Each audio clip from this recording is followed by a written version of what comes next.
Content ক্রিয়েশনে এত ঝামেলা, এত প্যারা, এটা অন্য কোথাও নাই। আমি শুরুতেই এখন বুঝতে পারতেছি আমার কন্টেন্ট ক্রিয়েশনে না, আমার আসলে শুরু করতে আমার অনেক ঝামেলা হয়েছে, অনেক বাধা দেখা পেয়েছি, যেটা আমি যদি পেরে যাইতে পারি তাহলে আমি অনেক কিছু করতে পারবো। কিন্তু হচ্ছে শুরুতে আমি এত ঝামেলা ফেস করছি, এত প্রবলেম আমি দেখছি, তো শুরু করাটা অনেক কঠিন হয়ে যায়। তবে আমি চেষ্টা করবো ভিডিও ছাড়ার, কারণ অ্যাক্টিভ যদি আমি না থাকি তাহলে তো আমি কিছুতেই গ্রো করতে পারবো না। তো আমার অ্যাক্টিভ থাকা দরকার সব কিছুতেই। যদি আমি যে কটা আমি যদি যা চাই সেগুলো যদি আমি অ্যাক্টিভ থাকি, তাহলে আমি মনে করি অ্যাক্টিভ যদি আমি কনসিস্টেন্স থাকি তাহলে আমার আমি যেগুলো গ্রো করতে চাই সেগুলো অল্পতে আমি পেয়ে যাব। কিন্তু হচ্ছে আমার আগ্রহটা কম, দিন দিন কমে যাচ্ছে। তো এর জন্য আর কি আমার তেমন একটা ভিডিও বানানো আগ্রহ, মানে ভিডিও বানানো আমার হচ্ছে না। আমি ট্রাই করবো প্রতিদিন ভিডিও ছাড়ার। এখন ব্লগিং কি করব, ব্লগিং সেরকম আমার কোনো আইডিয়া নেই যে আমি ব্লগ করে ছেড়ে দেব। তো ব্লগিং এরকম তাই করা হচ্ছে না। আমি চেষ্টা করব ব্লগিং করার। ডেইলি যে ব্লগ আছে সেগুলো আমি ডেইলি আমার লাইফস্টাইল বা এরকম দৈনন্দিন আমি যা কাজ করি সেগুলো আমি আপনাদেরকে শেয়ার করব।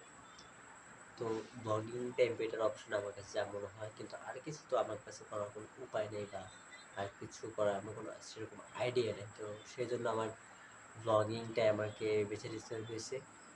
তো ব্লগিং তো এখন অনেকেই দেখে। তো ব্লগিং একটা ভালো একটা মানে সেকশন, যেখানে আমি যদি লেগে থাকি তাহলে অনেক কিছু করা যায়। যদি আমি ব্লগিংটাই এক এক লাইনে থাকি, যদি আমি চেষ্টা করব ব্লগিং করার বেশি।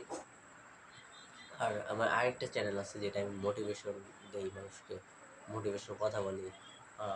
আরেকটা ইনস্টাগ্রামে আইডি আছে, সেটা হচ্ছে আমার ফিটনেস জার্নি স্টার্ট শুরু করা। যখন আমি শুরু করছি তখন ওইগুলো আমি ভিডিও ছাড়ি, রিলস ছাড়ি ইনস্টাগ্রামে।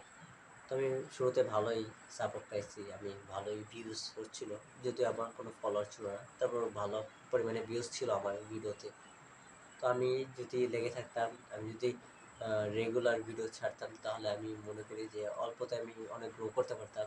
বাট মাঝখানে কিছু সমস্যার জন্য আমি আর ভিডিও বানানো হয় নাই। তো ওই জন্য আমার চ্যানেলটা আর আমার যে আইডিটা ওটা ফ্রিজ হয়ে যায়। তো ফ্রিজ হওয়ার পরে আমার আর কোনো ভিউজ আসে না। একটা ভিডিও ছাড়লে, একটা রিলস ছাড়লে সেটা কোনো রেসপন্স পাই নাই তেমন। এরপরও আমি চেষ্টা করবো যে রেগুলার আবার অ্যাক্টিভ হওয়ার মতো, আগের মতো। আগে যেরকম রেগুলার আমি ছাড়তাম, যা পারতাম ছাড়তাম, বাট কিছু ছাড়তাম।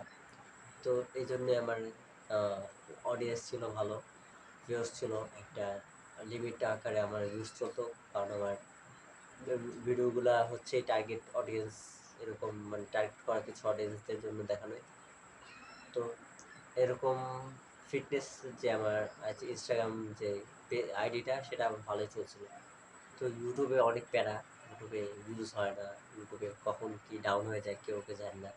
তো আমিও বুঝতে পারি না, আমি মাঝে একটা ভিডিওতে মানে আমার এই ইউটিউব চ্যানেলের মধ্যে একটা ভিডিও ঠিকমতো মানে পাবলিশ হয় নাই, হয়েছে ঠিকই, বাট হচ্ছে অনেক ঝামেলার জন্য ইউটিউব ভিডিওগুলা কেটে দেয়।